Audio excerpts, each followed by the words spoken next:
Media. What's going on, ladies and gentlemen? Welcome back to The Fringe. It seems Justin Trudeau is picking fights with one of the largest democracies in the world right now when he's snubbing his nose up at India over the weekend, as he has now come out saying he's going to remove several of their diplomats from Canada. He's going to expel them off of Canadian soil in connection to the murder of Mr. Najjar, again, a year ago, where the RCMP have had this information for a long time. So why all of a sudden is this being done? Hopefully we get some answers. It's some footage we're going to take a look at today, as well as an article that supports why this is being done. But it's a weird time for Justin to do this, amid the time that his caucus are now holding secret meetings to essentially vote and expel Justin Trudeau out of Parliament.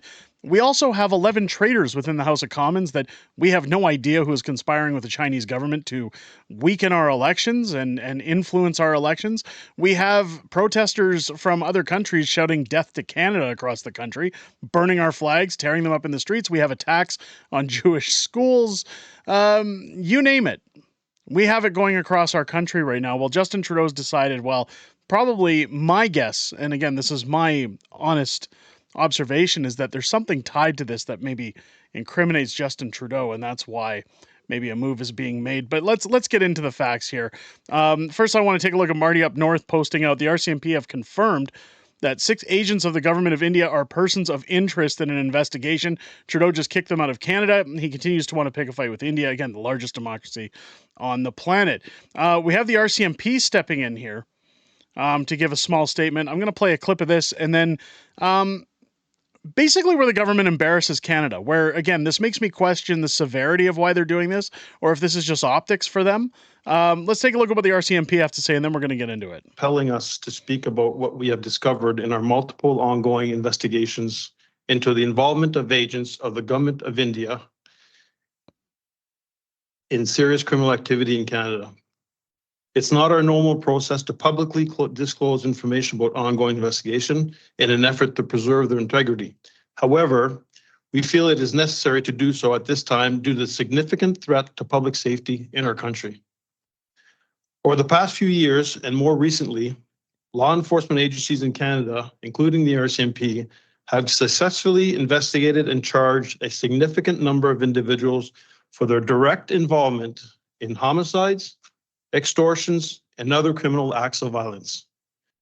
In addition, there has been well over a dozen credible and imminent threats to life, which have led to the conduct of duty to warn by law enforcement with members of the South Asian community and specifically members of the pro-Khalistan movement. As a result, in February 2024, the RCMP created a multidisciplinary team to investigate and coordinate efforts to combat this threat.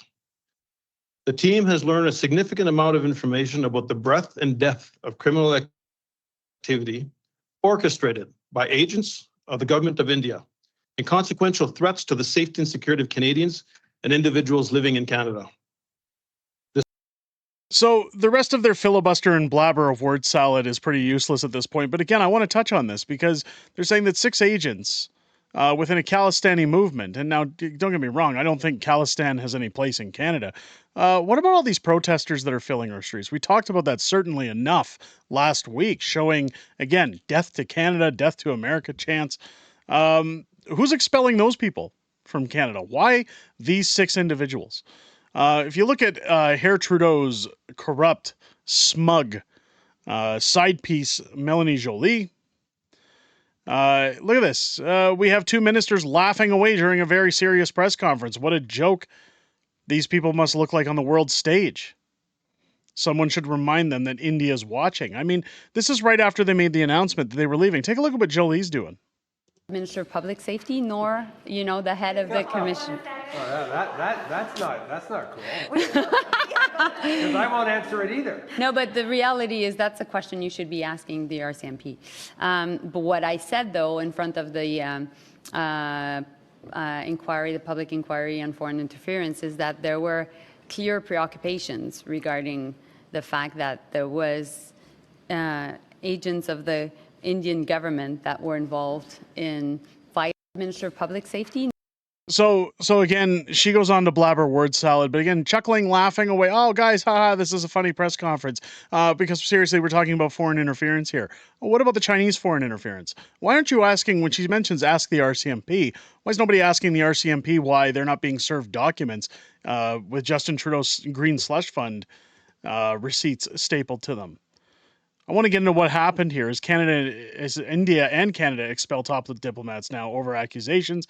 They've expelled their top envoys along with other diplomats as the row intensifies over last year's assassination of Sikh separatists on Canadian soil.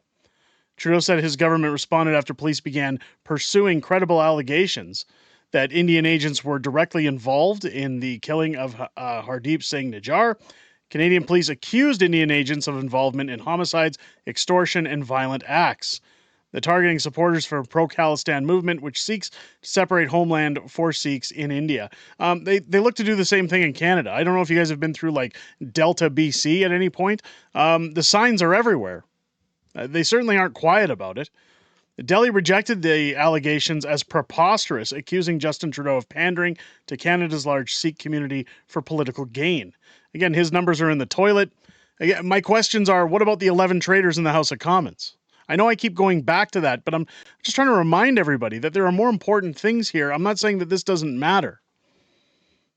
But those questions should be answered at the same time if this was so critical for the Liberal government. Speaking on live television on Monday afternoon, Trudeau said that India had made a fundamental error in supporting criminal acts in Canada, and his government had to act on the latest findings. The evidence brought to light by the RCMP cannot be ignored, said the Prime Minister. It leads to one conclusion. It is necessary to disrupt the criminal activities that continue to pose a threat to public safety in Canada. That's why we acted. What about the public threats being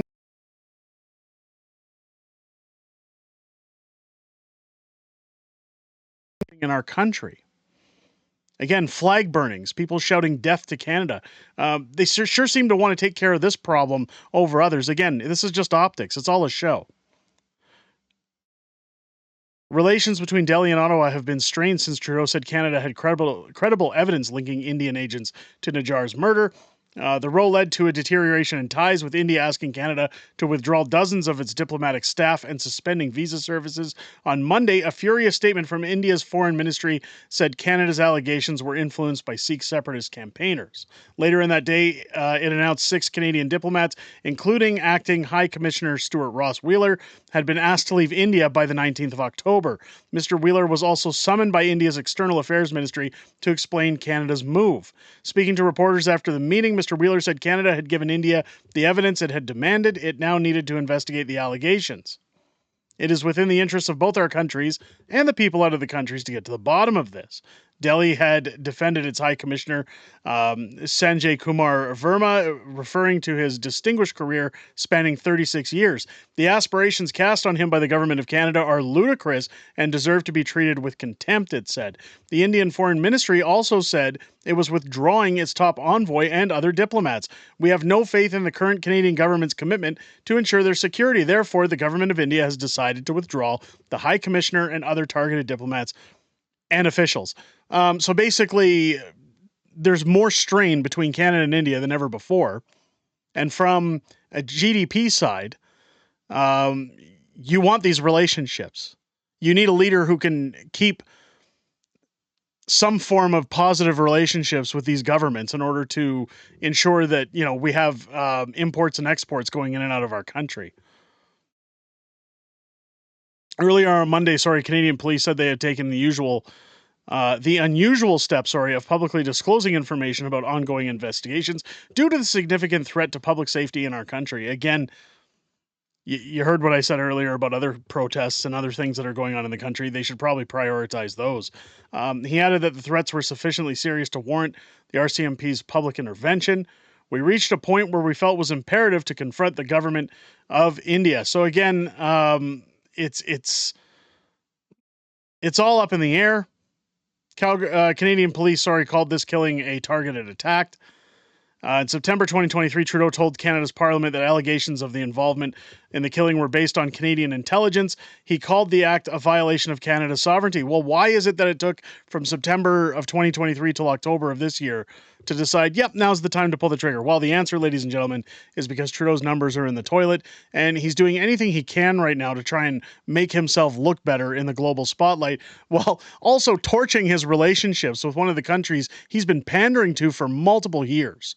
We all know Justin Trudeau's multiple trips to India in which he's embarrassed Canada with his ludicrous dancing, his plane being grounded because, substances may or may not have been on the ground. If you don't know what substances those are, I know he had many cases of Coca-Cola from what I was told, but I digress. Nonetheless, folks, let me know what you guys think about this decision. Do you think this is the right decision? Do you think this is all theatrics for Trudeau? What do you think about his ministers chuckling and laughing during a serious press conference where they're talking about what's happening with the world and what's happening with Canada's ties to India? I'm curious what you think down below. If it's your first time here, I hope this video has earned your subscription. Make sure as you're hitting that button, you click your bell for notifications. Join me live here on the channel each and every Friday night for Friday Night Fringe, our live streaming show where we talk about everything that's happened this week in Canadian politics, everything coming up in the week ahead, and some back and forth within our community. I always look forward to talking to you guys outside of these streams, and I look forward to talking to each and every one of you with my beautiful wife, Mrs. Fringe, here this Friday on the channel at 6 p.m. Pacific, 8 p.m. Central. I hope to see you all there. I hope you guys have a great rest of your day and enjoyed this video. I'll catch you on the next one.